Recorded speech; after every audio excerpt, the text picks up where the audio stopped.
네, 오늘은 특별히 법원 검찰 문제를 좀 살펴보려고 이 분야에 특화되어 있는 두 분의 전문 기자님을 모셨습니다. CBS 구용의 논설위원님 1년 반 만에 저희 취재 편의점에 오셨고요. 한겨레 김한 기자님 나오셨습니다. 두 분 어서 오십시오. 네, 안녕하세요. 네, 안녕하세요. 반갑습니다. 반갑습니다. 구용회 논설위원님 진짜 오랜만입니다. 예, 진짜 제가 산에서 청와대에서 중지- 질문할 때 비행기에서 질문할 때 봤습니다. 비행기에서? 비행기에서는 질문 안 했는데. 아 그래요? 네. 어쨌든 내려서 질문했습니다. 아, 상해에서 하는 거 보셨구나. 네. 예. 자, 우리 민한 기자, 김한 기자. 저는 사실 이게 특화된 기자는 아니고요. 구용의 선배님. 그러니까 주로 이 사회 영역에 네. 특화돼 있는. 예. 근데 저희가 보니까 뭐 정치 얘기를 좀 먼저 해야 될 것 같은데요. 그 얘기보다 저희가 광고가 좀 있어서 광고를 먼저 소개하고 본격적인 말씀을 좀 들어보도록 하겠습니다. 자, 첫 번째 소개해 드릴 광고는 주디메르 설맞이 기미 키트 집중 세트입니다. 지난번 소개해드렸던 헤어룩 기억하시죠? 예, 그 헤어룩을 만든 곳이 바로 어디냐? 독자적인 펩타이드 원천 기술을 가진 바이오 기업 주디메르입니다. 뭐 나가는 거 보시죠. 자, 이 주디메르에서 이번에 설맞이 기미 키트 집중 세트를 소개해 드리려고 하는데요. 명절 앞두고 기미 잡티 이 고민이 많으셨던 분들이라면 오늘 이 소식에 주목하셔야 합니다. 이거야말로 제가 사야 되는 상품입니다. 기미 정말 너무 기미 주군께 이번에 타파해야 될 것 같습니다. 주디메로와 함께 타파를 해야 될 것 같은데요.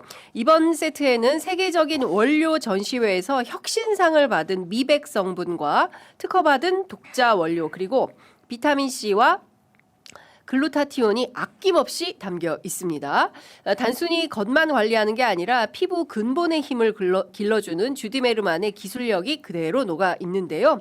이번 설을 맞이해서 한정적으로 무려 39%, 총 11만 원의 할인이 적용이 됩니다.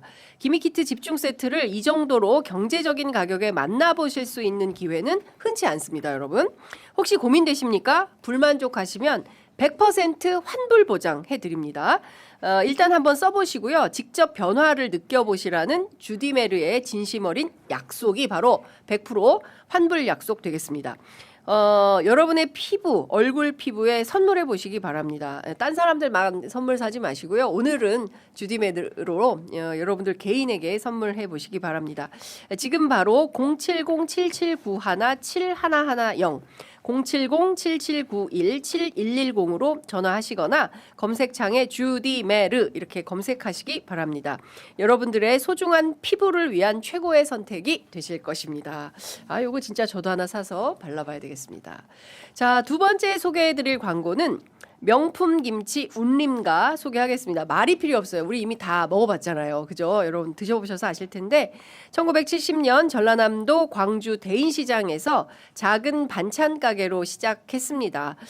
운림가는 가족의 건강 식단을 책임지는 살림꾼들의 입에서 입으로 이 집 김치 참 잘한다. 요 입소문 하나로 지금까지 성장해온 회사고요.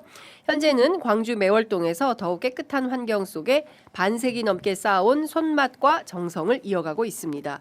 김치 대축제에서 대통령상, 국무총리상, 국회의장상 등 모두 3관왕을 했습니다.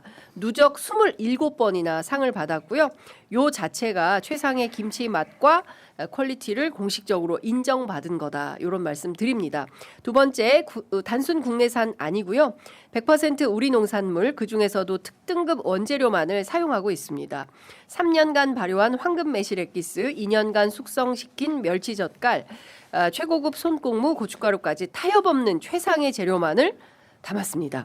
한입 베어 물면 퍼지는 아삭 시원한 맛, 해남 배추에 전라도식 감칠맛 나는 매콤 양념을 아낌없이 버무려서 깊은 맛이 일품인 배추김치입니다.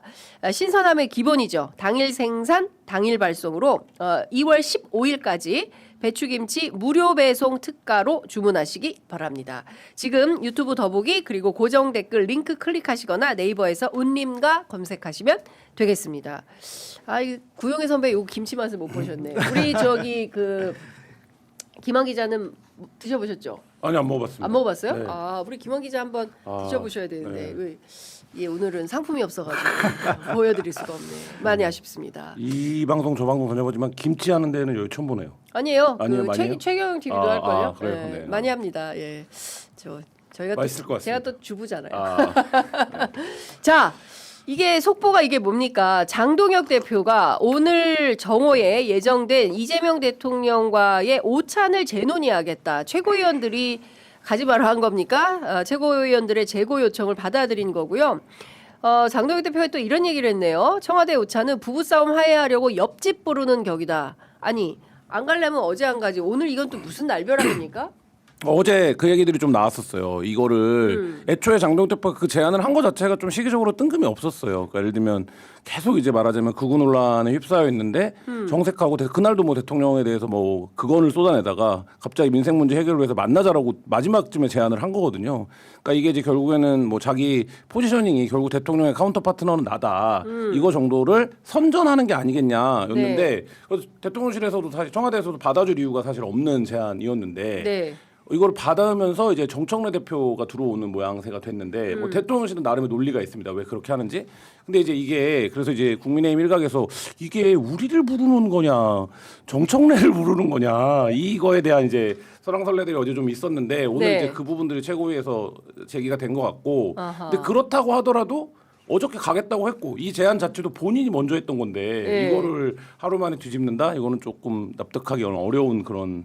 포석인데 뭐 이분이 워낙 납득하기 어려운 수를 많이 두시니까 뭐, 예. 네. 어떻게 보세요?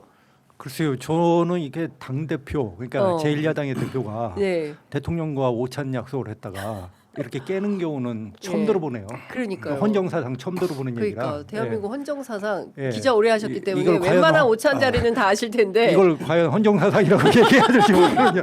참 별의별 일이 다 별의별 일이 일어나니까. 다 있네. 예, 예. 이건 예의가 아니죠. 서로. 이건 진짜 무례한 거 예, 아닙니까? 무례한 거죠, 당일날. 대통령하고의 오찬 약속을 잡아놓고 야당의 대표가 아니, 자기가 먼저 얘기했잖아요. 그리고 예? 지금도 간다는 것도 아니고 안 간다는, 안 간다는 것도 아니고. 아니잖아요. 예. 현재도. 그러니까 가지 이렇게 말라 했다. 좌고우면하고 진짜 죄송하지만 그 핫바지처럼 이렇게 하시면 전문 용어 나왔습니다. 핫바지. 제1야당의 대표가 이건 좀 상도는 아닌 것 같습니다. 예. 장동혁 대표가 하루 만에 입장을 저렇게 한 거는 어제 고성국 씨가 무슨 얘기를 했는지 그럼 또 찾아봐야 돼요. 네, 기자들이. 고성. 예. 네. 그러니까 이게 지금 고성국 씨가 가지 말라 했습니까? 고성국 씨가 어떤 지침을 주고 네. 그대로 지금 실행이 되는 형태의 정치를 하고 있기 때문에 어저께 장동혁 대표 입장에서는 3자가 만나더라도 아 그래도 내가 한 축의 중요한 파트너로 인정을 받는 거니까 가려고 했는데 이 국민의힘에 이 낳은 불세출의 전략가 네. 국민의힘을 역대 최악의 참패로 몰아넣었던 전략을 세웠던 고성국 씨가 네. 보기에는 아 이걸 가는 게 아니다. 이렇게 아니다. 판단을 한 게 아닌가. 그래서 네. 고성국 씨의 오늘 방송이나 예. 이걸 좀 봐야 될 것 같습니다. 네, 납득하기 어렵습니다. 다른 거 다 떠나서 대통령하고 잡은 오찬을 이렇게 뭐 갑자기 최고위원들이 가지 말라고 하고 불세출의 전략가 고성국 씨가 그거 유튜버가 가지 말라고 한다고 안 가고 이게 말이 됩니까? 이걸 의중을 따진다는 자체가 예. 사실은 말이 안 되죠. 예, 아 한국 정치 정말 예. 이것이 왜 그러냐? 음.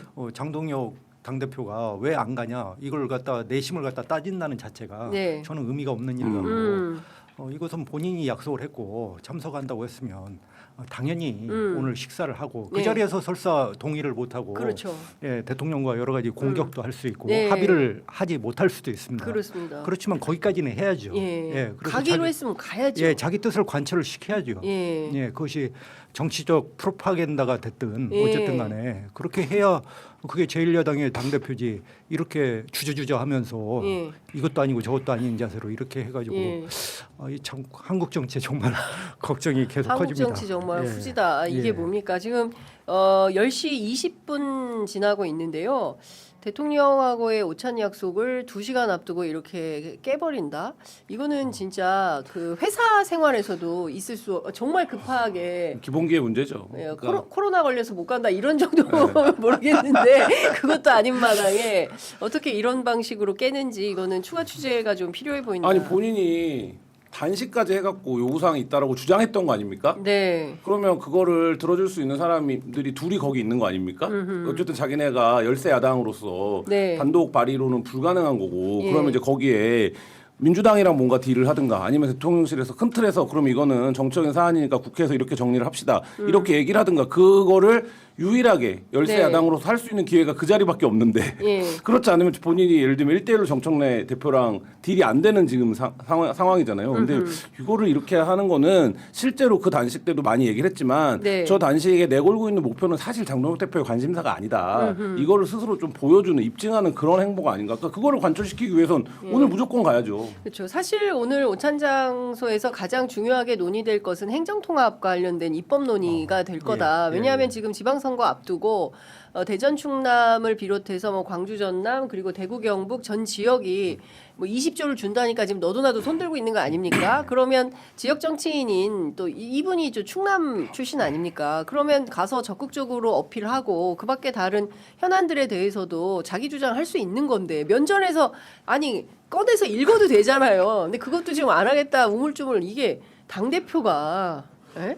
아니 오늘 할 말이 얼마나 많습니까? 그러니까요. 그 자기들 입장에서는 지금 예를 들어서 오늘 조희대 대법원장이 아침에 출근길에 그러니까, 예. 또 그 이벤트를 했던데 그렇죠. 재판 소원. 재판 소원 제도라든지 이런 거에 대해서 지금 국민의힘은 강력하게 반대를 하는 반대하잖아요. 거 아닙니까? 사법개혁에 그러면은 대해서. 그 얘기도 대통령 해야지. 앞에 가서 그러니까. 주장을 하고 네. 거부권을 행사해달라든지 아니면 그렇죠.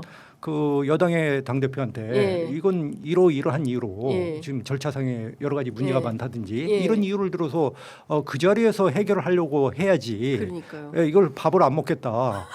이렇게 해서 밥상을 걷어차 버려? 그것도 뭐 자기 생각과 다르게 최고위원들이 그렇게 이제 주장을 하니까 그 예. 뒤에는 또 아까 말한 불세출의 전략가가 있다고 하시니까 잘 모르겠는데 가야 된다. 예. 고성국 씨의 입장을 확인해야 된다. 아. 지금 아. 국민의힘이 이상한 행보를 하는 거는 아, 왜 고성국 그러지? 얘기를 들어봐야 된다. 고성국 얘기를 들어봐야 된다. 아, 근데 그러면- 뭐 국민들의 심중에는 다 그런 뜻이 있는 거 아니겠습니까? 정확한 건 알 수가 그렇죠. 없지만. 예. 좀 편하게 얘기하면 이런 거예요. 전환기 씨가 지금 말렸나? 국민의힘이 지금 이제 고영 선배가 얘기한 거나 이런 말하자면 어떤 전략적인 우선순위를 배치하고 이거에 대해서 협상하라고 이런 말하자면 설계를 하지 못해요. 예. 만약에 장동혁 대표 오늘 가서 예. 한동훈 얘기랑 배현진 얘기만 할게라고 하면 갈 수 있어요. 그러니까 머릿속에 온통 그것뿐이에요. 진짜. 근데 거기 한동훈 가고 배현진? 예. 예. 그러면 번지수를 잘못 찾은 한동훈이 딴 집에 가지. 주소지가 아닌데. 한동훈이 댓글 단 거 좀 보여드릴까요? 이런 거 하면 할 수 있는데 네. 머릿속에 온통 그거예요. 근데 가갖고 지금 얘기한 뭐 행정통합이라든지 아니면 네. 사법개혁이라든지 이런 문제를 네. 지금 실제 국민의힘 관련된 뉴스를 찾아보시면 더 쉽게 하실 그러니까. 텐데 한 달여 동안 국민의힘이 어떤 정책이라든지 어떤 이슈라든지 이런 거를 스스로 만들어내거나 여기에 코멘트를 하거나 이런 게 없어요. 국민의힘 이슈는 지금 오로지 다 뭐냐? 한동훈 제명, 이제 배현진 제명할 거냐? 오세훈 출마할 수 있냐 없냐? 이거밖에 없는 상태. 오세훈 다리 꺾을 거냐? 뭐 이런. 이거기 때문에 지금 이제 말하자면 우리가 밖에서 보기에는 네. 그래도 정상 야당이면 가서 그런 것들을 해야 되지 않냐라고 하지만 그렇죠. 최근에 국민의힘이 뭐 그러니까 거의 뭐 한두 달 정도 돌아온 그 모양새가 그렇지가 않다. 네, 가서 할 얘기가 그러니까. 한동훈 배현진 빼면 콘텐츠가 아니, 별로 없다. 부동산 문제도 그렇고 할 얘기가 얼마나 많습니까? 근데 진짜 밥상을 걷어차 단식하던 버릇이 아직 남아서 그런가? 밥을 안 먹겠다. 네. 야당은 가서 네. 주장만 해도 뉴스 아닙니까? 그럼요. 지금 상황에서. 그렇습니다. 예, 그게 또 국민에 대한 예의고 예. 뭐 아니, 자기들 근데- 정치고. 그렇죠. 예. 제가 사실 뭐 그동안 얘기를 안 했는데 오늘 처음 얘기를 하면 장동혁 대표가 어떤 사람이냐면요. 지난번에 정청래 대표하고 불러서 한번 식사했잖아요. 그 끝난 다음에 장동혁 대표가 가면서 그랬다는 거예요. 다음에는 부부 동반으로 한번 불러줘라. 아, 여기 좋다. 여기 좋다. 밥 한 번 더 먹자. 다음에는 부부 동반으로 한번 불러줘라라고 했던 사람이고 가고 싶은 거예요. 대통령하고 같이 밥 먹고 그 사진 찍고 그림 만들고 싶은데 근데 이제 옆에서 못 가게 하니까 그것도 결정을 못 하네. 예. 아 근데 이게 뭐 저희가 좀 가볍게도 얘기했지만 정치의 네. 기본은 어쨌든 커뮤니케이션이기 때문에 네. 야당 대표가 뭐 광장에 나가서는 태극기도 흔들어 보고 뭐 이런저런 얘기 하더라도 결국엔 만나서 얘기를 해야 네. 더군다나 지금 포지션이 열세 정당이기 때문에 하는 건데 이런 기회에서 스스로 이제 말하자면 어쨌든 자기가 의도치 않았는데 자기의 요구를 들어준 모양새가 됐는데도 이거를 못한다. 네. 이거는 정치력에 한계가 있다라고 평가할 수밖에 없는 행위입니다. 그러니까요. 예. 하여간 뭐 그 장동혁 대표의 뭐라 해야 됩니까? 오찬 거절 사태? 이 오찬 파문에 대해서는 또 추가로 소식이 들어오는 대로 여러분들께 또 소개해드리기로 하고요. 오늘 뭐 재밌는 소식이 많네요. 김건희 씨가 옥중 편지를 또 지지자들한테 보낸 게 그렇습니까? 국민일보 보도를 통해서 공개가 됐는데요. 예. 김건희입니다. 네, 이렇게 시작을 합니다. 예. 편지를 읽고 그래도 희망은 있고 우리 친구들도 많다. 예, 그거 좀 올려주시기 바랍니다. 우리 친구들도 많다. 예. 네, 우리 친구들도 많다는 네. 한동훈식 세계관인데. 아 그래요? 네. 내 표를 79,000원 주고 사주는 사람도 많다. 뭐 이런 건데. 예, 근데 그러니까. 충분히 주장할 수 있겠네요. 왜냐하면 네. 지금 1년 8개월밖에 안 남았고 여러 가지 지금 법원에서 선고가 굉장히 그렇죠. 그 김건희 씨한테 그 예. 유리하게 나오고 있잖아요. 그러니까 우리 편도 많고 네. 또 과정에서 차차 얘기하겠습니다마는 지금 그 측근들 가운데 상당히 좀 불지를 않은 것 같아요. 예, 수사 이제 미진 과정을 나중에 얘기를 하게 될 네, 텐데. 네. 그러니까 아마 우리 친구들도 많다. 이 예. 표현이 그런 표현이 아닌가 그러니까요. 싶습니다. 예. 자, 지금 보면 우리 친구들 정말 사랑합니다. 저를 용서하시고 위로해 주시니 이보다 더 하나님의 은혜가 어디 있겠습니까? 말할 수 없이 감사드립니다. 예, 자, 김건희입니다. 이제 시작되는 예, 편지가 지금 나중에- 옥중에서 나왔다. 나중에 대통령 나갈 모양이죠. 그러니까요. 예, 제가 보기엔 이건 출마각이다라는 생각이 좀 드는데 무죄 받으면 출마하려고 하겠죠. 왜냐하면 통일 대통령이 꿈이었기 때문에 그녀가 꿈 실현 힐러리 프로젝트 무죄는 안 됐잖아요. 1년 무죄는 아니죠. 예, 무죄는 예. 아니잖아요. 그러니까 잠시 후 사면 나가는 복권을 받아야 네, 사면 복권. 예, 예. 뭐 그 불가능할 텐데 하여튼 보도록 하겠습니까. 자, 제가 오늘 그 구용의 논설위원님께 여쭤보고 싶었던 것은 최근에 이 김건희 사건과 관련된 무죄 릴레이 이거 어떻게 봐야 되는 거냐. 글쎄요. 지금 저도 이 사법부가 과연 지금 제대로 작동하고 있는가 네. 이런 의문을 가지고 있습니다. 그리고 네. 이제 그 사법부의 지금 그 판결들에 대해서 여러 가지 층이 있을 것입니다. 네. 굉장히 강경적으로 이렇게 볼 수도 있고. 근데 저는 지금 이 사법부의 문제가 어떤 뭐 전부 그렇다고 보지는 않아요. 네. 그리고 강성 그 비판자들이 보는 면에 있어서 충분히 제가 공감은 하고 이해는 합니다. 근데 이 조희대 그 대법원장 체제에 네. 와서 더욱더 이제 이런 문제가 생기다 보니까 예. 지금 우선은 판결 형태들이 너무 튀어요. 판사들 사이에. 어떤 균질감이라든지 네. 뭐 균형감, 균질을 하다고 해서 제가 뭐 그걸 갖다가 같은 달걀을 세우자는 얘기는 아닌데 네.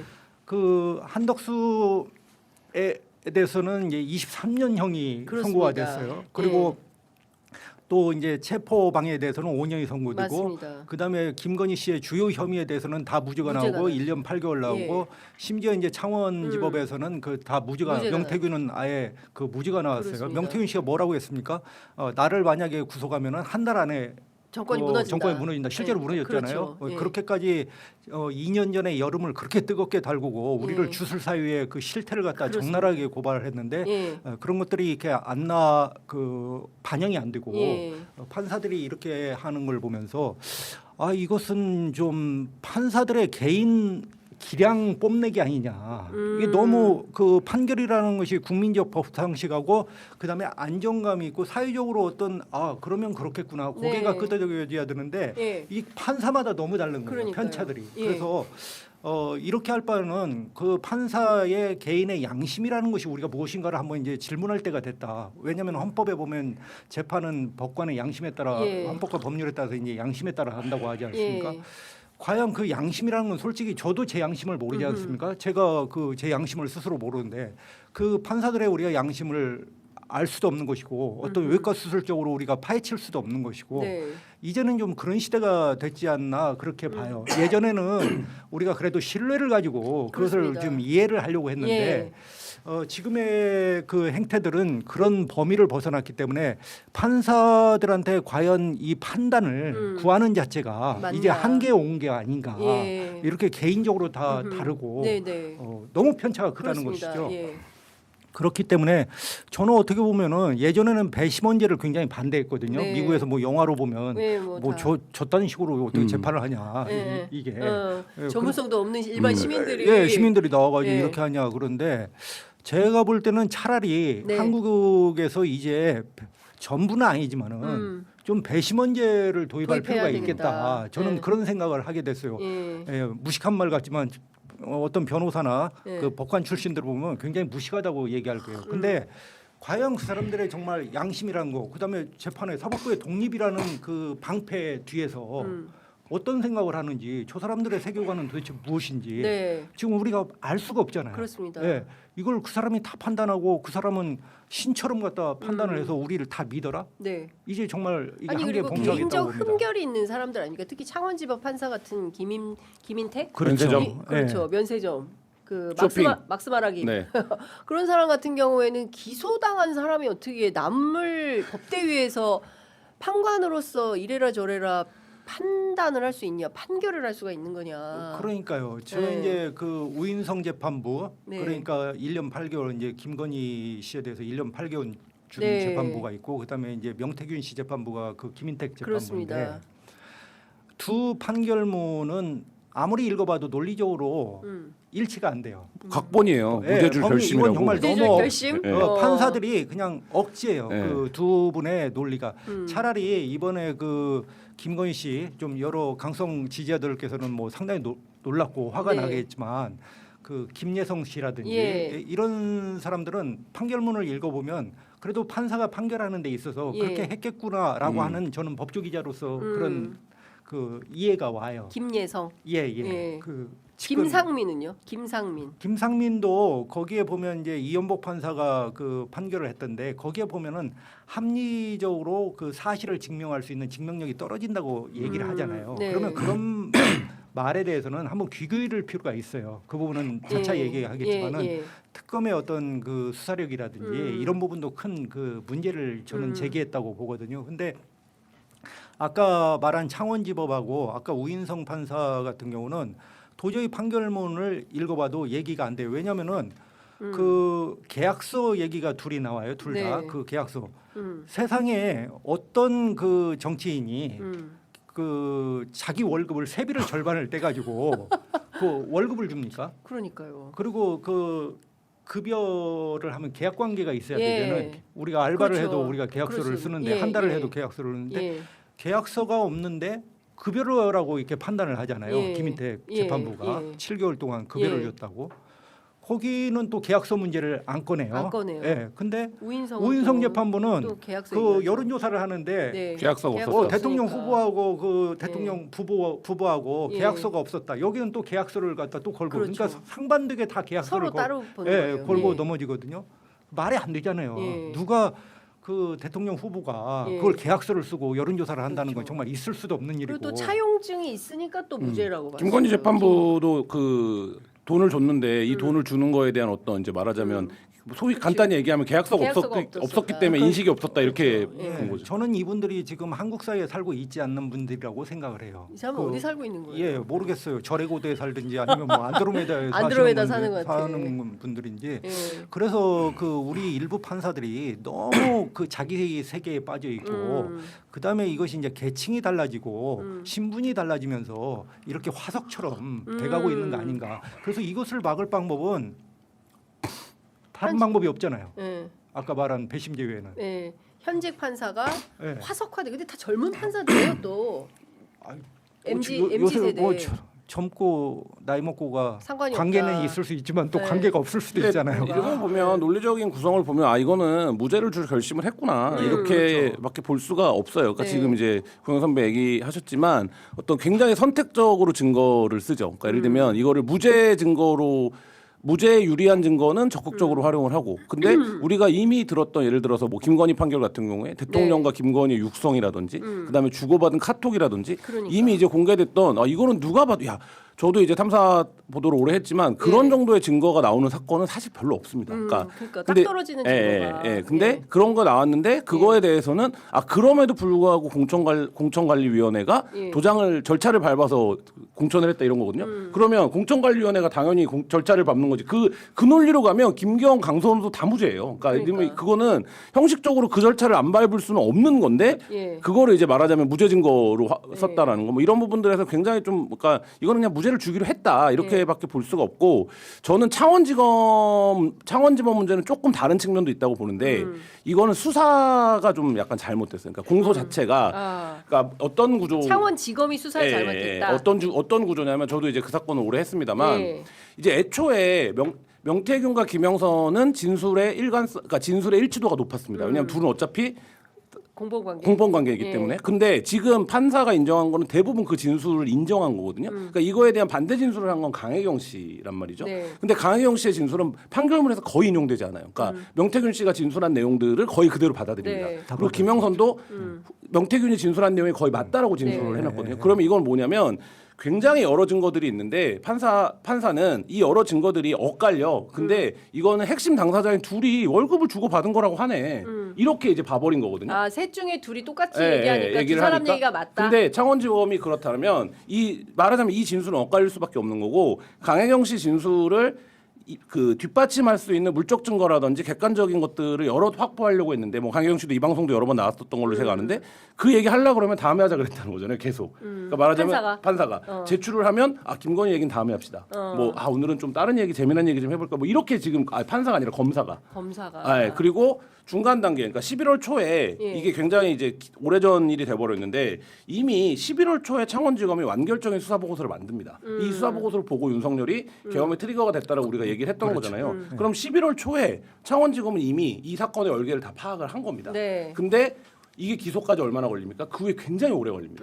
굉장히 오래 걸리는 과정 속에서 지금 결국엔 기소된 내용을 바탕으로 판사가 판단을 내린 건데 이렇게 판단을 내렸다. 그러니까 네. 이 둘 사이에는 하나는 월급 관계고 하나는 채무를 갚은 거다. 근데 이 채무를 갚은 것도 이게 이제 사건의 시작점 아닙니까? 네. 이게 이런 거예요. 2억 4천 얘기하는 예, 거죠. 김영선 씨가 선거비를 보존받은 거 아닙니까? 선거비를 보존받고 그러면 선거비를 쓴 대로 지출을 해야 되는데 네. 이 선거비를 쓴 대로 지출을 안 하고 이 중에서 6천만 원을 떼갖고 강혜경 씨한테 준 거잖아요. 네. 그리고 강혜경 씨가 이 돈으로 돈을 빌려왔던 데다가 돈을 갚은 거잖아요. 네. 성관이가 애초에 이걸 발견했던 거거든요. 그렇죠. 그러니까 왜 돈이 이렇게 흘러갔냐 이거예요. 그래서 수사 의뢰를 수사 의뢰를 한 거죠. 예. 근데 법원은 어떻게 판단했냐? 그건 빚이 많네. 이렇게 판단을 해버린 거예요.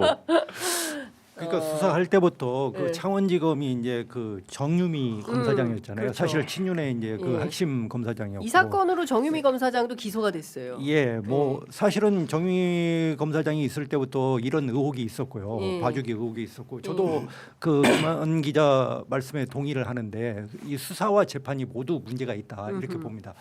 왜냐하면은 그 앞에서 말씀드린 것 외에도 또 이 명태균이가 김영선을 공천해 주려고 했을 때는 여러 가지 그 이득을 바라보고 한 거잖아요. 네. 제가 뭐 단순히 이 사람이 뭐 급여를 받아가지고 이렇게 하려고 했던 게 아니라 정치적 영향력을 가져서 그 정치적 영향력으로 창원의 산업공단 얘기도 많이 나왔지 않습니까? 그렇죠. 네. 그러니까 이런 것들은 다 수사의 어디 내용에 지금 안 포함이 들어있죠. 안 돼 있고 모든 것이 그 대통령이라고 하는 사람을 당선자라고 하는 사람을 그 거울 삼아서 자기의 영향력을 발현하려고 다 이런 일을 했던 건데 판사는 거기에 들어가서 이제 세부적으로 쪼개기로 해가지고 그 분할을 해서 편편히 나눠가지고 네. 이제 한쪽 면만 바라가지고 자기 판단에 의해서 명태균과 그 김건희 씨의 그 유리한 진술만 편취를 해가지고 판단을 했기 때문에 이 두 개가 최악으로 뭉친 케이스가 바로 창원지법의 그 판단이 아닌가 저는 그렇게 생각을 그렇습니다. 합니다. 제가 이것도 좀 여쭤보고 싶은데 그 김상민 검사는 너무 황당한 거예요. 그 김상민 검사 사건에서 그 김진우, 그 김건희 씨의 오빠 김진우하고 주고받은 카톡이 나왔는데 야 네가 공범이니까 네가 샀다고 해. 네. 이런 것까지 나왔는데 어떻게 이거를 무죄로 할 수 있을까요? 그리고 현직 검사가 그렇게 한가합니까? 그림 중개상을 했다는 아니 이것도 건데. 굉장히 예? 예, 영화 부당거래에 보면 그런 대사가 있어요. 어떤 베테랑 앞에서 기량 펼치지 말라고. 근데 이게 굉장히 기술적인 판단을 한 거예요. 뭐냐면 네. 김상민의 유죄 성격이 인정이 돼요. 그러니까 알겠대요. 읽어보면 그런 구조입니다. 근데 이게 다만 이런 상황을 참작해야 된다는 거예요. 뭐냐? 이 그림은 김진우의 집에만 있었어. 5개월 동안. 그리고 이거를 김진우가 돈을 냈을 가능성을 배제할 수 없어. 이거예요. 네. 예, 그거예요. 그렇기 때문에 예를 들면 그럴 때는 피고인의 이익대로 해야 되기 때문에 이 피고인의 주장이 맞을 수도 있잖아. 근데 그러니까 이 얘기는 아주 기술적으로 말하면 야 너희 수사가 이거를 완벽하게 입증해내지는 못했어. 근데 이게 아닐 수도 있잖아. 그러니까 일단 무죄를 줄게 이런 구조거든요. 그러니까 간단히 얘기하면 이게 뭐 판결문이 복잡합니다만 그러면 여기서도 이것도 마찬가지로 이게 굉장히 특검에서 그러니까 어쨌든 뭐 저희가 특검 수사에 대한 얘기를 할 수밖에 없는데 특검이 이거를 굉장히 말하자면 초반에 좋은 불쏘시개로 써먹었어요. 그러니까 현직 검사가 연루되어 있다. 그때는 이제 김상민이 공천 문제에서 핵심은 아니었거든요. 써먹고 그리고 이 부분이 뭐 오빠도 연관되어 있다, 장모가 뭐 했다, 그리고 집 뭐 리모델링을 하는데 거짓말을 했네 안 했네 뭐 이렇게 해갖고 이 국면이 굉장히 좀 말하자면 특검이 언론을 막 이렇게 좌지우지하던 국면이었어요. 근데 실제로 가보니까 이 판결에서 말하는 건 뭐냐면 진술 외에는 사실 없었던 거예요.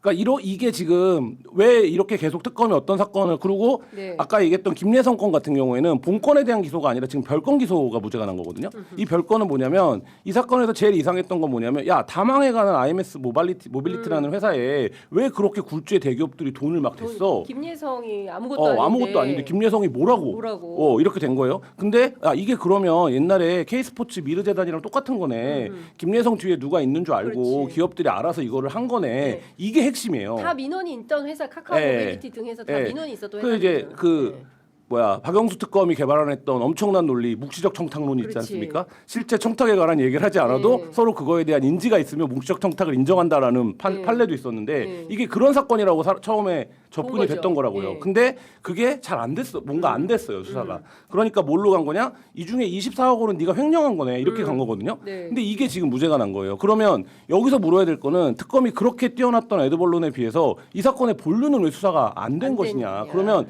그거에 혐의가 없었던 것이냐. 뭐 이런 부분들. 그러면 이게 안 된 거냐? 못한 거냐? 안 한 거냐? 이거를 지금 물어야 되는 상황인 거죠. 자, 법조 전문 기자 구용혜 이제 기자 얘기해 주세요. 결론은 김한 기자 말씀에 다 동의를 공감은 합니다. 하지만. 예, 근데 저는 특검 수사가 여러 가지 문제가 있었다고 봅니다. 분명히. 김건희 특검에. 예, 왜냐면은 금방 그 김예성 씨 같은 경우도 K 스포츠 미르하고 같은 구조입니다. 이 사건이. 왜냐면은 말씀하신 대로 김건희 아니면 누가 그렇게 180억을 그렇지. 주겠습니까? 예. 김혜성을 보고 줄 수는 없잖아요. 예. 그러면 김건희와 김혜성 사이에 반드시 존재해야 되는 인물이 있어야 되는 거예요. 공직자라든지.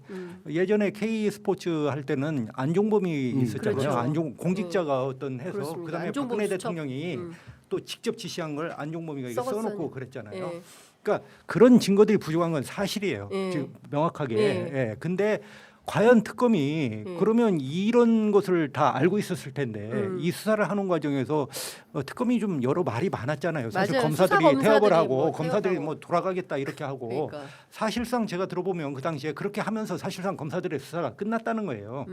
일을 안 했구만요. 그렇죠. 그럼 검사들은 왜 안 했냐? 당연히 윤석열 검찰의 후예들이니까 안 했겠죠. 그다음에 이것들이 자기 이것들이라는 건 사람들을 제가 말하는 게 아니라 이 사건들을 얘기하는 겁니다. 죄송합니다. 형편없이 일을 한 자들. 아이 그런 뜻이 아니고요. 예. 이런 일들이 왜 빚어지냐면 결국 자기들이 해온 일을 부정할 수 없기 때문에 검사 스스로 그렇죠. 네. 굉장히 태업을 한 거고 네. 그 이유를 삼은 건데 저는 민중기 특검의 지도력이 굉장히 좀 실망스러워요. 사실은 맞아요. 이 사건에 있어서 그래서 아까 그 창원지법 사건하고 그다음 우인성 판사 사건과는 다르게 이 사건들은 좀 2차 특검이라든지 아니면 별도의 경찰 국수본에서라든지 네. 다시 좀 들여다봐야 법리적으로 됩니다. 촘촘하게 예, 증거 봐야 중심으로 됩니다. 좀 예. 볼 필요가 있어요. 저는 구영 선배 말씀하신 것 중에 하나가 이번 수사가 그러니까 말하자면 1차 특검이 미진했던 거의 핵심인데 뭐냐면 대통령실에 대한 수사가 없어서 그래요. 그렇죠. 그러니까 이게 한계입니다. 그러니까 뭐 무슨 얘기냐면 김건희가 김혜성한테 돈을 몰아주던 아니면 김상민한테 그림을 사다 놓으라고 하던 이거를 중간에서 일을 봐준 김건희의 말하자면 스텝이 있을 거예요. 스텝 조직이. 있겠죠. 그렇죠. 예, 이 스텝 조직이 결국에는 대통령실이나 경호처일 수밖에 없는 거잖아요. 그렇죠. 김건희의 말하자면 구조상. 근데 지금 특검에서 대통령실 누구를 소환해서 조사했다 이런 얘기가 물론 뭐 없었어요. 비공식적으로 있었는지 모르겠습니다만 거의 없었어요. 그러니까 이게 뭐라냐면 지금 이 수사들이 전형적으로 그거에 실패한 건데 그 연결고리를 만드는데 실패한 거예요. 그렇죠. 근데 우리가 계속 했던 얘기가 뭡니까? 야, 그 증거 다 인멸했던 파기했던 정진석은 왜 수사 안 해? 안 해. 그렇죠. 용광로에 예. 넣으라고 이제 그분이 했던. 문제인 거죠. 야, 예. 대통령실이 예. 어떻게 예. 볼펜 하나 안 남을 수가 있어. 있어. 그러면 그때 다 뭐 한 거야?라고 예. 했던 거죠. 그렇죠. 그러니까 그 과정이 특검 입장에서도 어려웠겠죠. 예를 들면 거기가 비어버렸으니까. 근데 그럼에도 불구하고 거기까지 간다라고 해야 되는데 김건희 특검 범위가 너무 넓으니까 예를 들면 처음에 되는 것부터 빨리빨리 수렴해서 가다 보니 결과적으로 6개월이 지났는데 대통령실에 대한 수사를 내란 특검도 마찬가지로 그 지점에 공백이 있는데 내란 특검도 못하고 김건희 특검도 못하게 되는 상황이 그러니까 사실 이 내란과 김건희 국정농단에 검찰이 공범인 거예요. 그럼요. 검찰이 예. 공범인 그런- 거고, 예. 그러니까 검찰이 수사 의지가 있었다면 대통령실 당연히 압수수색해서 증거를 수집했어야 됐죠. 제가 그때 서초동에서 들었던 재미난 얘기 중에 하나가 남의 와이프 봐주다가 우리 남편 구속되게 생겼네 했어요. 그게 팽배한 얘기였어요. 그러니까 공무원 사회와 그 윤석열의 동생들, 야, 너무 딱 검사들. 떨어진다. 예. 예. 그 남의 와이프 봐주려다가 우리 예. 남편 죽게 생겼다는 얘기를 한다는 얘기를 들었었거든요. 예. 물론 뭐 술자리에서 하는 농담들이니까 그럴 수 있습니다만 예. 이 사건에서 지금 말하는 핵심, 예를 들면 김건희가 검사 남편을 만나고 그 검사 남편이 좌천을 했건 뭐가 됐건 어쨌든 한국 사회에서 저도 안 살아봐서 모르겠습니다만 검사 남편으로 살면 그렇게 좋대요. 수사도 안 받고 집안이 그런 아니, 그래서 과정. 서로 뭐 검사 네. 사회에 드리려고 난리도 네, 아니잖아요. 그런 과정. 재벌집에서. 그러고 나서 어쩌다 보니까 이 남편이 특검을 하고 중앙지검장이 되고 한국 사회에서 제일 셀럽이 되는 검사. 그쵸. 예. 그리고 후에 대통령까지 예. 되는 이 과정. 이게 한 10년에서 15년 사이거든요. 이 사이에 김건희에 대한 수사가 어느 선에서 어떤 방식이든 누구라도 요만큼씩은 야 그거 그냥 둬 이렇게 개입을 해왔겠죠. 그쵸. 어마어마하죠. 예, 그 과정이 어마어마하죠. 누적돼 온 거가 누군가 이걸 들어가서 자 이걸 이제 해보자라고 하면 너무 많은 사람들을 건드려야 되는 그렇죠. 상황이 되는 거가 예. 지금 얘기하신 검찰의 공범 구조인 예, 거죠. 그렇습니다. 그러니까 이거를 확실하게 깨부수지 않으면 안 되는 거예요. 그 공범인 검찰을 이 조직적으로 분해하지 않고서는 이 돌파가 안 되는 상황이다. 그러니까요. 참 시기적으로 좀 안타까운 것은 뭐냐면 이게 검찰 개혁과 지금 그 내란 청산이 네. 이게 겹치다 보니까 맞물려 있죠. 예, 정말 근데 이제 오랜 동안 타성해졌고 또 저쪽의 그 어떤 논리에 따른 검사들의 논리에 따랐던 사람들이 주류를 이루다 보니까 네. 이런 부분에 대해서 자기들의 죄를 또 자기들이 수사할 수가 없잖아요. 구조적으로. 그런 이런 한계들인데 저도 이렇게 탓해서는 죄송합니다만은 어쨌든 여러 가지로 참 우리 사법개혁이라는 문제는 검찰이 됐든 법원이 됐든 그 절실하게 필요한데 그 사람들이 주력으로 살아왔고 네. 그게 70년 동안 굳어져 왔고 그렇죠. 그래서 이것을 한 번에 일시에 이것들을 깨부수고 개혁한다는 것은 지금 상당히 어려운 과제고 우리가 지금 그 현실을 직면하고 있는 그렇습니다. 거죠. 그렇지만은 이 부분에 대해서 이제 그 현실적으로 우리가 계속해서 개혁을 해나갈 수 있도록 네. 지속적으로 상당히 장기간 싸움이 될 수밖에 예. 없거든요. 지금 그 실망하실 필요는 없는 것 같고 이런 과정이 당연히 있는 것이고 좀 장기적으로 보고 국민의 힘이 모은다면 네. 국민의 입장에서 그 개혁이 피플 파워라고 해주세요. 예, 예. 특정 정당이기 때문에. 피플 파워 이루어질 것이라고 봅니다. 예. 아니, 그러니까 말씀드린 대로 그 간혹 그런 얘기 하잖아요. 야, 법원하고 검찰이 짜고 덤비면 방법이 없어. 대책이 없어. 근데 지금 상황이 그런 거 아닌가 싶고 앞서 말씀 주신 대로 조희대 대법원장이 오늘 아침에 재판소원법을 거론하면서 국민들한테 큰 피해가 될 거다. 국회를 설득하겠다. 대법원장이 이제 이런 얘기를 했어요. 근데 지금 사법개혁 관련해서 지금 세 가지가 핵심인데 하나는 이제 대법관 수 늘리는 거고 법 왜곡죄, 그다음에 이제 재판소원 이게 세 가지인데요. 지금 길길이 날뛰는 이유는 조희대 대법원장이 이제 자기가 또 저지러 놓은 여러 가지 범죄 사실이 있지 않습니까? 파기환송이라고.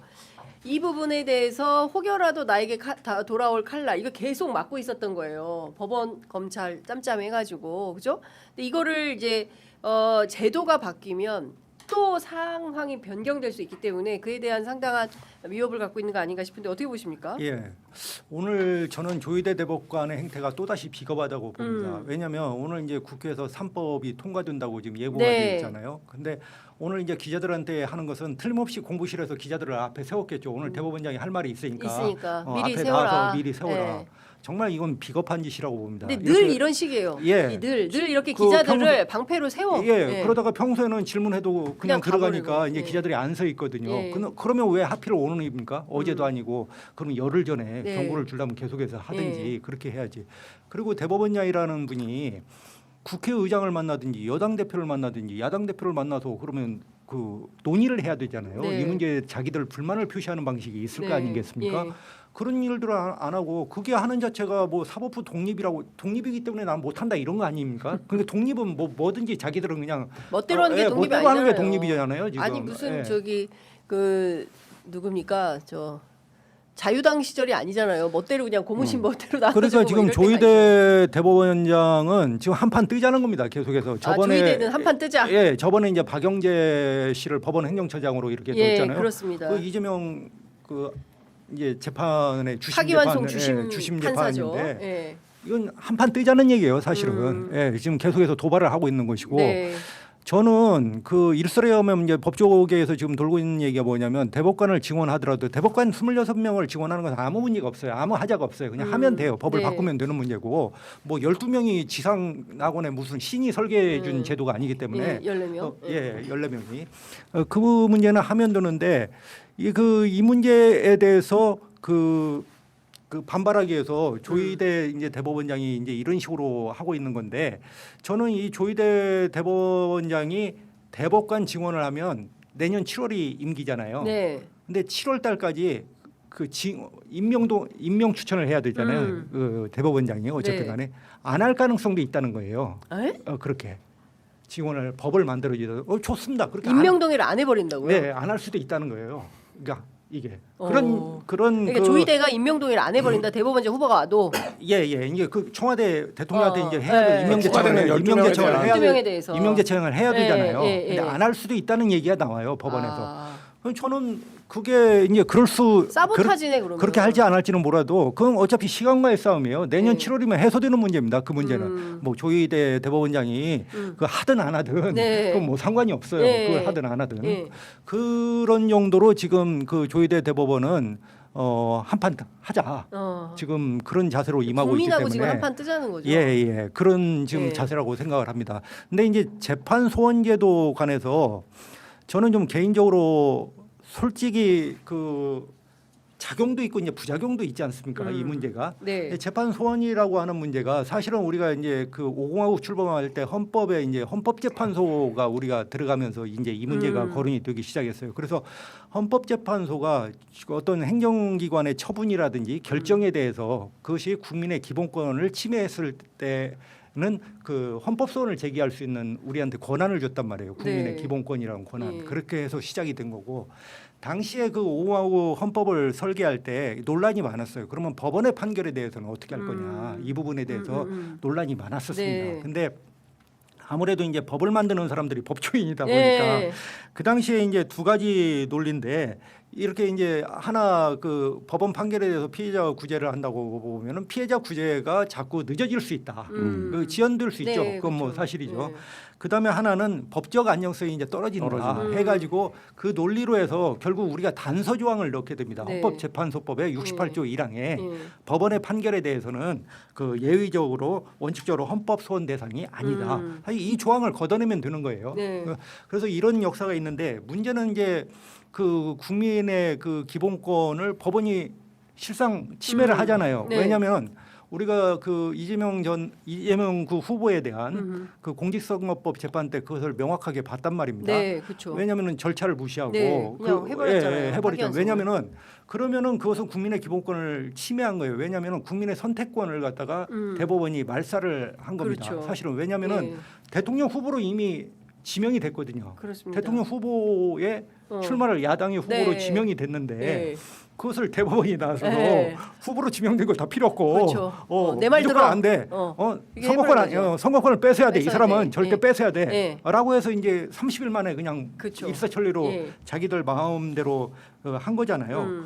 그것은 이재명 대통령에 대한 피선거권을 침해했을 뿐만 아니라 국민의 선택권을 침해를 했단 말이에요. 기본권을 침해한 거죠. 네, 네, 당연히 네. 헌법소원 대상이 될 수 있죠.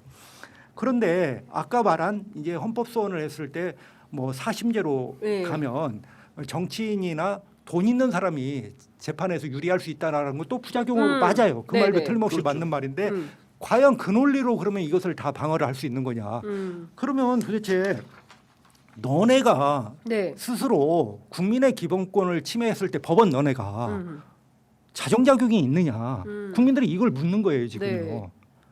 이 부분에 대해서는 지금 이제 한마디 답을 대답이 못 없잖아요. 하잖아요. 예. 네. 그러면서 토론만 하자 네. 이렇게 얘기하죠. 그러니까 오히려 자기네들의 권리 침해가 있는 꼴을 못 보겠다 이런 걸로 보여요. 네. 솔직히 국민의 말하면. 기본권을 침해한 사람을 법원 행정처장이라고는 요직에 그러니까 앉혀버리고. 앉혀버리고 예. 또 거기에 사법지원실장 조병구 씨를 갖다가 예. 또 기주실장으로 하고 예. 이 체제는 이게 뭐냐? 난 그래서 검찰도 사실은 아까 그 우리한테 주는 게 뭐냐면 검찰 너네가 스스로 부패했을 때 어떻게 할 거냐 이 대답을 못 한 거니까 오늘날 그렇죠. 이걸 하는 예, 거잖아요. 맞습니다. 계속 우리 두 가지를 다 묻고 있는 겁니다. 사법부하고 검찰한테. 검찰에.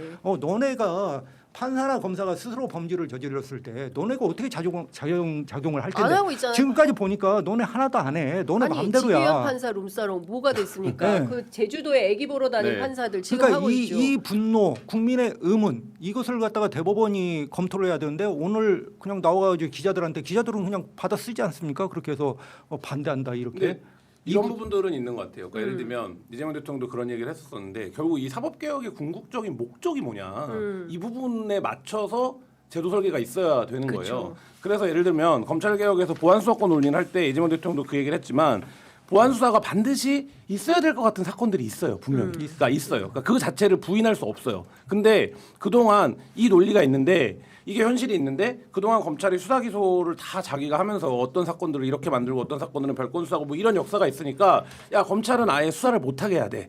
이렇게 이제 가는 그러니까 수사랑 기소를 분리해야 돼. 이렇게 가는 거가 이제 마치 주인 것처럼 지금까지 이제 한국 사회에서 십수년간 얘기가 되어 왔던 거죠. 근데 네. 그거의 폐해를 지적하고 그 제도를 개선해야 되는 것도 맞지만 그 제도를 운영함에 있어서 실제 국민들의 권익이 침해되는 일은 없어야 되기 때문에 네. 이거에 대한 제도 보완 설계가 있어야 되는 것도 맞고 사법개혁에서의 지금까지 논의에서의 제가 이제 알고 있는 범위에서 핵심은 사법부의 개방성을 높여가는 방향이었어요. 그걸 뭐라고 설명을 하던. 그러니까 예를 네. 들면 무슨 얘기냐면 법원 인사도 법원장이 대법원장이 다 하고 법원행정처 그래서 뭐 양승태 코트에서 일어났던 사건들이 1년이 법원이 얼마나 폐쇄적인지를 보여줬던 거 아닙니까? 그러면 얼마나 부패할 수 있는지. 네. 근데 지금 하는 말씀하신 지기현 판사라든지 제주도의 판사라든지 뭐 김인택 판사 문제라든지 이 판사들의 개별에 이런 문제들이 있음에도 불구하고 이거에 대한 판단도 법원이 하고 그럼에도 불구하고 인사도 또 법원이 하고 네. 그러니까 결국 어떤 문제가 벌어지는 겁니까? 아 내가 저기 대법원장 법원행정처장한테만 잘 보이면 별 문제가 없는 거예요. 사회적 지탄을 받더라도 나는 어쨌든 법정 안에서 신성한 판결을 하는 사람이고 그러니까 요 문화를 깨자 이게 핵심인 거예요. 네. 그러면 어쨌든 그래서 참여연대나 이렇게 사법개혁 주장했던 단체들에서 오랫동안 주장했던 건 그래서 법원 인사 문제라든지 법원 행정이라든지 이런 부분들을 개혁하는 거였는데 지금 이제 그게 아니라 민주당이 그 부분이 사실 본류여야 되는데 그게 네. 아니라 갑자기 법외국제랑 재판소원법을 들고 나오니까 이게 특정 이슈, 특정 인물 뭐 구체적으로 얘기하면 이재명 대통령 사건 이런 거랑 연결돼서 이거가 더 중요하다고 얘기하는 거 아니야? 뭐 이런 지금 이제 말하자면 그 공격을 받고 있는 네. 거거든요. 그러니까 저는 사법개혁도 그렇고 검찰개혁도 그렇고 원래 이게 한국 사회에서 지금 뭐 한 20년 이상 된 이슈들이잖아요. 그 논의가 다 정리가 되어 있는 네, 네. 있어요. 그러면 사법개혁도 그거에 맞춰서 우선순위대로 처리를 해줘야 오해를 사지 않는다. 적어도. 그러니까 그렇죠. 예를 들면 재판소원도 필요합니다. 예를 들면 보안수사가 필요하다고 하는 논리대로 하면 재판소원도 필요한 거 아닙니까? 예를 들면 어떤 사건은 반드시 검찰이 수사로 구제해줘야 될 필요성이 있다라는 논리라면 어떤 재판은 이게 판사가 신이 아니기 때문에 말하자면 판사가 확정적 판결을 내리는 거가 잘못될 수도 있잖아요. 네. 그럼 이거에 대해서 누군가가 구제해 줄 수 있는 장치가 더 있으면 말하는 대로 사법권익에 도움이 되는 거 아닙니까? 그러면 네. 이제 그런 논리로는 맞는데 이게 우선순위에서 지금 첫 번째여야 되냐 이런 부분들에서는 지금 이제 뭐 법조계나 뭐 이런 쟁점들이 있는 거죠. 알겠습니다. 자 지금 그 속보가 들어왔는데요. 깜짝 놀랐습니다. 이러다가 6천 갈 것 같아. 코스피가 5,500을 뚫었다고 소식이 들어와 있습니다. 지금 저희 댓글창에 소식을 한라산 21도님이 주셔가지고 확인해봤더니 실제로 그런 일이 있네요. 그러니까 하여간 뭔가 좀 기운이 팍팍 흘러가는데 정치가 너무 후진적이니까 이게 좀 발동이 잘 안 걸린다. 입법으로 조금씩 받쳐주면서 가면 좋은데 법원 검찰 말할 것도 없고 이렇게 끊임없이 이제 뒤로만 가려는 이런 세력들을 어떻게 하면 조금이라도 반보라도 앞당길까. 이 진짜 결국엔 정치의 역할인데 큰일입니다. 예, 그 김한 기자 말씀하신 대로 저는 그 개혁 과제 가운데 하나가 법원의 인사 시스템이라고 본다. 그리고 네. 그 중심에 있는 게 이제 법원 행정체어 시스템인데 이게 이제 거의 뭐 50년, 70년 이렇게 굳어온 거잖아요. 그래서 사실은 왜 법원 행정처를 줬냐면 대법원장을 그 군사정권이 통제를 해야 되겠는데 네. 그 통제할 방법이 뭐가 있냐면은 대법원장한테 인사권을 주는 거였어요. 그래야 대법원장 한 사람을 조종함으로써 다 이제 인사를 통제가 할 수- 가능하니까. 네. 그래서 이제 법원 그 행정처라는 조직이 이제 거대 조직이 네. 지금 리바이어든이 이렇게 탄생하게 됐는데 물론 법원 행정처 인사 문제를 한다고 해서 어떤 판사들의 그 판결 성향이라든지 그 개인적 어떤 그 취향이라든지 네. 이런 것까지 다 바꿀 수는 없겠죠. 네. 선택까지 바꿀 수는 없는데 굉장히 중요한 과제라고 봅니다. 이렇게 법원 행정처를 두고 법원 인사를 맡는 시스템이 세계적으로 별로 유례가 없어요. 그러니까 우리나라처럼 검찰도 인사가 법무부의 검찰국이 하고 네. 또 사법부도 예. 대법원장이 다 인사권을 갖는 인사권을 나라가 거의 이렇게 없다. 너무 법조인들이 무제한적 대통령보다 어떻게 보면 더 강한 그러니까요. 권력을 그렇죠. 사실 가지고 있는 거거든요. 거잖아요. 그래서 이 빼- 이 인사권 제도 그 핵심의 법원 행정처 제도 이것을 없애서 인사를 네. 다른 방식으로 설계할 수 있도록 그렇습니다. 주지 않으면 예. 그 사법부의 현재 그 시스템을 예. 일부나마 이렇게 수정하고 국민적 요구로 가는 데 있어서 상당한 걸림돌이 되리라고 네. 생각을 합니다. 어쨌든 지금 그 더불어민주당에서는 법원 행정처도 없애고 새롭게 그 행정 무슨 사법행정위원회. 사법행정위원회로 그렇죠. 누구한테 바꾼다. 인사권을 그러면 네, 주는 거냐 한다는 이게 이제 거니까. 핵심인데 네. 그 인사권을 주는 문제에 있어서 좀 토론이 필요하겠죠. 이걸 사법행정위원회에서 할지 그러면 네. 또 사법행정위원회가 어떻게 생기면 구성이 될지. 또 정권이 바뀔 때마다 네, 이것이 또 어떻게 왔다 갔다 할지 할 거냐. 변동성이 커지니까 예. 이런 부분에 대해서 이제 고민과 좀 더 판사 내부적으로 어떤 투표에 의해서 예. 인사를 할 때 인사 조직을 꾸려서 한다든지 예. 뭐 이렇게 그러면 또 인기 투표한다고 또 뭐라고 하겠죠. 근데 어제 제가 법조 기자들이랑 저녁을 먹었는데 법조 팀이랑 네. 그런 얘기 하더라고요. 그런 얘기 이제 술자리에 농담을 했는데 네. AI가 변호사를 대체한다고 했는데 변호사는 기량이 있다 그래도 근데 네. 판사는 서면 다 제출된 거 쭉 분석하는 거 하면 네. 15분도 안 걸릴 것 같은데 아니 AI가 판결 내리는데 어제 보니까 희대 사기 사건이 있었던데 AI로 통장 잔고를 23원밖에 없는 사기꾼이 그 그거를 잔고 뭐- 증명서 잔고 예. 증명서를 기- 위조해가지고 했더니 그게 그게 실제인지- 김혜성이 했던 거 아닙니까? 그런 방식으로 그렇죠. 아니 근데 예, 그 그죠. 김혜성 사건은 아니고 이제 네, 다른 다른 다른 사건인데 사건 알고 있습니다. 네, 다른 사건인데 이제 그걸 가지고 이제 잔고 증명 그쵸 그 선수죠 예, 김혜성 씨는 예. 그 최은순 씨 잔고 증명을 해준 거고 보통 얘기 아니더라고요. 그렇습니다. 근데 이거를 실제로 확인도 안 해보고 그냥 무죄 판결을 해버린 건데 나중에 검사가 확인해 보니까 이게 다 가짜였던 거잖아요. 근데 그런 측면에서 보면은 진짜 판사들의 기량이 그쵸. 매우 부족하다. 사실 확인도 제대로 안 하고 그냥 주변 설마 법원에 거짓 자료 내겠어? 설마 판사 앞에서 거짓말하겠어? 이러고 정말 중요한 국면을 멍청하게 그냥 이렇게 통과시켜 버리는 이런 작태가 계속 발생하고 있는데 그리고 조희대 대법원장은 나와서 정치만 하고 있는 거 아닙니까? 정치만 하고 있는데 대법원이 지금 어쨌든 사회적인 변화에 따라서 개혁 뭔가 어쨌든 사법제도의 개혁이 필요하다라고 하면 거기에 굉장히 똑똑한 사람들이 많지 않습니까? 그럼 자기들이 안이 있어야 돼요. 그러니까 예를 들면 민주당 안을 맨날 기자들 앞에 서서 한 줄로 비판할 게 아니라 그러면 결국엔 사법제도가 말씀하신 것처럼 50년, 70년 된 제도들이 숱하게 많은데 사법 영역에는 네. 그럼 이것들을 어떻게 현실화할 거냐? 그럼 예를 들면 간단하게 얘기해서 야 대법원만 가면 다 서울남이야. 서울대 50대 판사 출신이야. 이 구조에서 세상을 여전히 바라보고 있는데 그러면 우리가 최소한 이 구조를 어떻게 바꾸겠다 인적인 예를 들면 뭐 이런 거라도 갖고 와야 네. 그 다음에 얘기를 하는데 늘 하는 얘기가 뭡니까 사법개혁을 할 때 그러니까 말하자면 우리를 참여시켜 달라고 하는데 니네가 의견이 있어야 참여를 시키죠. 그러니까요. 답답합니다. 네. 자, 11시 03분 지나고 있는데요. 장동혁 대표가 보류한 이후에 아무런 답이 없어요. 아직까지도 밥을 먹겠다 안 먹겠다 말이 없습니다. 57분 남았습니다. 결정해 주세요. 밥을 먹을 건지 안 먹을 건지 확실하게 말씀이라도 해 주셔. 그래야 딴 약속 잡을 거 아닙니까? 예? 조석국 씨가 빨리 방송을 시작해야 되는데 예. 자, 그리고 이것 좀 여쭤볼게요. 안 간다고 하네요. 3분 안 간답니까? 예. 참 안 가기로 했답니다. 예. 그렇군요. 밥 안 먹기로 결심했군요. 자, 한 4분인데 한 2분만 더 부탁드릴게요. 이 얘기 너무 코미디 같아가지고 지금 전환기 씨가 제2의 건국을 하겠다고 나섰어요. 그 100억 원대의 돈을 모아가지고 윤석열 중심으로 나라를 새로 세우겠다. 에? 네. 어떻게 그동안은 이승만을 부정하는 사태가 벌어진 거예요. 근데 이거는 그러니까 어떤 유튜버가 대형 프로젝트를 생각해낸 거예요. 네. 야, 이 유튜버에서 떼돈을 벌자. 야, 근데 이거 어떻게 떼돈을 벌어? 야, 구독자 수 저 그렇게 얼굴 어떻게 할 거야? 저 사진. 구독자 수 그렇게 빨리 안 늘어. 그러니까 우리가 모금을 할 거야. 그러니까 전환길의 세계관에서 항상 출발점은 뭐냐? 모금함이에요. 모금함. 모금을 하자. 네. 그래서 우리가 대형 프로젝트. 그러니까 근데 그거를 뭐 예를 들면 윤 어게인 이런 거 이제 좀 식상해졌잖아요. 그러니까 이제 우리가 뭘 하냐? 제2의 건국. 나라를 세울 거야. 그러니까 이거를 뭐 이런 정도 수준의 제안이지 이게.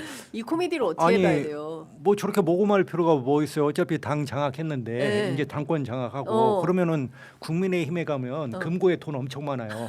왜 국고 받은 거 지금 그걸 거의 써. 뭐 수백억 천억 아니 네. 어차피 그 네. 돈 다 당 대표가 되면 다 네. 좌지우지 할 수 있잖아요. 그리고 지금 어차피 극우 세력이 국민의힘을 거의 다 장악을 했잖아요. 네. 그러니까 그 돈 다 들어오게 돼 있거든요. 저는 이거에서 그러니까 돈 써. 겸사겸사 같이 하자는 같이. 봤던 댓글이 제일 웃겼는데 전환길 씨가 무슨 독립국채 발행 독립운동할 때 공채 발행하고 뒤에 이제 원리금 갚는 뭐 이런 식의 이제 본인이 어쨌든 역사 전공자니까 이제 첫 번째 댓글이 뭔지 아세요? 한기라 너 친일파야 이거.